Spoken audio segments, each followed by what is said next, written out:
और अब आपको दिल्ली के साकेत में हुए बिल्डिंग हादसे से जुड़ी खबर दिखाते हैं। इस इमारत के ढहने से 6 लोगों की मौत हो गई और कई घायल हैं।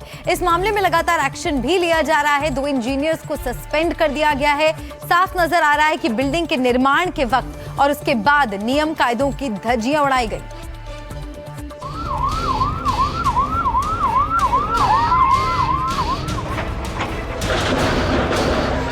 दिल्ली के साकेत मेट्रो स्टेशन के पास शनिवार शाम 3 मंजिला इमारत कुछ इस तरह ताश के पत्तों की तरह ढह गई।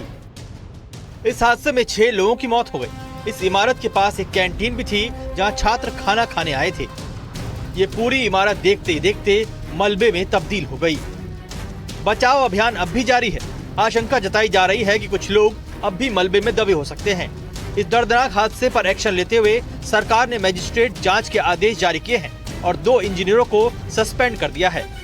तस्वीरों के जरिए हम आपको बताएंगे कि यहाँ पर क्या कुछ फिलहाल चल रहा है। आप देख सकते हैं कि किस तरह से यहाँ पर फिलहाल तमाम जो सुरक्षा है वो मुहैया कराई गई है। लेकिन सबसे महत्वपूर्ण बात यही है कि यहाँ पर फिलहाल इस पूरे मामले में गैर इरादतन हत्या को लेकर FIR दर्ज करवा दी गई है और साथ ही साथ इस बिल्डिंग कंस्ट्रक्शन को लेकर जिसका जो मालिक था वो अभी फरार है, जिसे गिरफ्तारी के लिए लगातार कई जगहों पर पुलिस जो है वो छापेमारी कर रही है। 6 लोग जिनकी मृत्यु हुई उसमें से 5 स्टूडेंट्स हैं, क्योंकि इसके पास एक कैंटीन था जिसमें वो खाना खा रहे थे। जब ये बिल्डिंग गिरी तो उसका ढांचा जो है वो उस कैंटीन पर भी गिरा, जिसके मलबे में दबने के कारण बच्चों की मौत हो गई है। मलबे से निकाले गए लोगों में ज्यादातर प्रतियोगी परीक्षाओं की तैयारी कर रहे थे। उनमें इंजीनियरिंग और मेडिकल के छात्र भी शामिल थे। इस हादसे से कई परिवारों के सपने मलबे में दफन हो गए।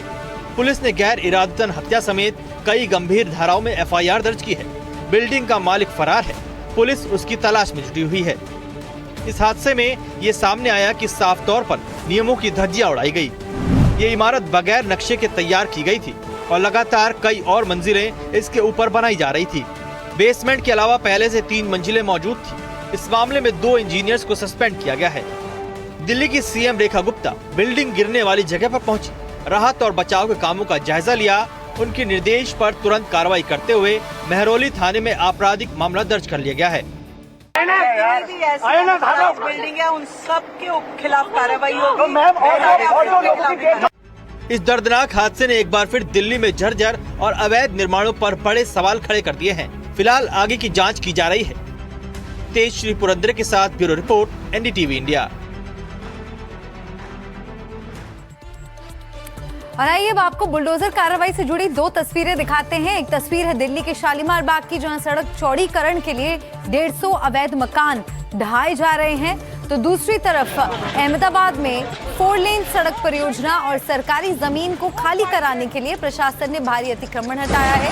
इस कार्रवाई में अवैध दरगाहों, दुकानों और अवैध ढांचों को गिराकर लगभग 4000 वर्ग मीटर सरकारी जमीन को कब्जा मुक्त कराया गया है।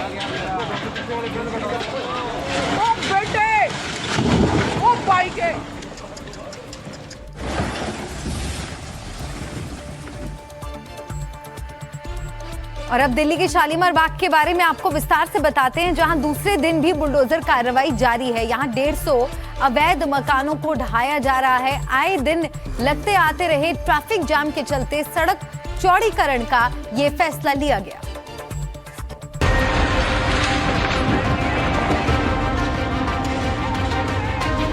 ये देश की राजधानी दिल्ली की तस्वीरें हैं। यहाँ शालीमार बाग इलाके में बुलडोजर कार्रवाई हो रही है। मैक्स हॉस्पिटल रोड पर अतिक्रमण हटाया जा रहा है। सड़क चौड़ी करने के लिए यहाँ बने 150 घरों को गिराया जा रहा है, जो काफी पुराने और बहुमंजिला मकान हैं।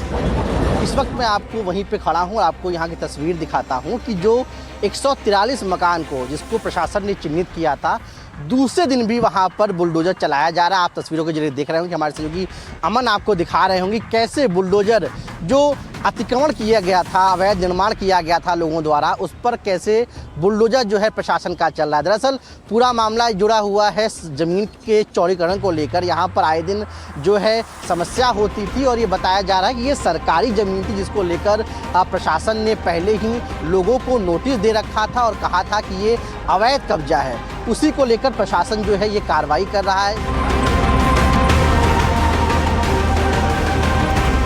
NDTV से बात करते हुए DM ने बताया कि हर परिवार को 3 लाख रुपए सहायता के रूप में दिए जा रहे हैं और जो लोग बेघर हो गए हैं उनके लिए शादरा में फ्लैट उपलब्ध कराए जा रहे हैं। मानवीय आधार पर प्रशासन ने सरकार से एक अप्रूवल लिया जिसमें से 3 लाख रुपए पर फैमिली जो कंपनसेशन के तहत एज एक तरह से एक्स ग्रेशिया रिलीफ उनको मिल रहा है, क्योंकि यहाँ से डिस्प्लेसमेंट हो रहा है उनका, तो यहाँ से आसानी से जा सकें। और जो बेघर हो रहे हैं जिनके पास रहने के लिए घर नहीं है, तो सावदा घेवरा में हमारे कुछ दूसरी के फ्लैट्स हैं, वहाँ पर वो शिफ्ट हो सकते हैं। मकान मालिकों ने पहले दिल्ली हाई कोर्ट और फिर सुप्रीम कोर्ट तक दरवाजा खटखटाया, लेकिन उन्हें राहत नहीं मिली। यहाँ 150 मकान मालिकों को नोटिस दिए गए थे। 30 मई तक घर खाली करने के निर्देश दिए गए। कुछ लोगों ने घरों को खुद खाली किया और फिर 31 मई से बुलडोजर कार्रवाई शुरू हो गई। दरअसल इस इलाके में सड़क किनारे बने अवैध मकानों की वजह से आए दिन ट्रैफिक जाम की समस्या रहती थी, इसलिए यातायात व्यवस्था को सुधारने के लिए यहाँ सड़क चौड़ीकरण करने का निर्णय लिया गया। पल्लव मिश्रा के साथ ब्यूरो रिपोर्ट NDTV इंडिया। और इसी के साथ यहाँ ब्रेक के लिए रुक रहे हैं, लौटेंगे कुछ और खबरों के साथ, बने रहिए।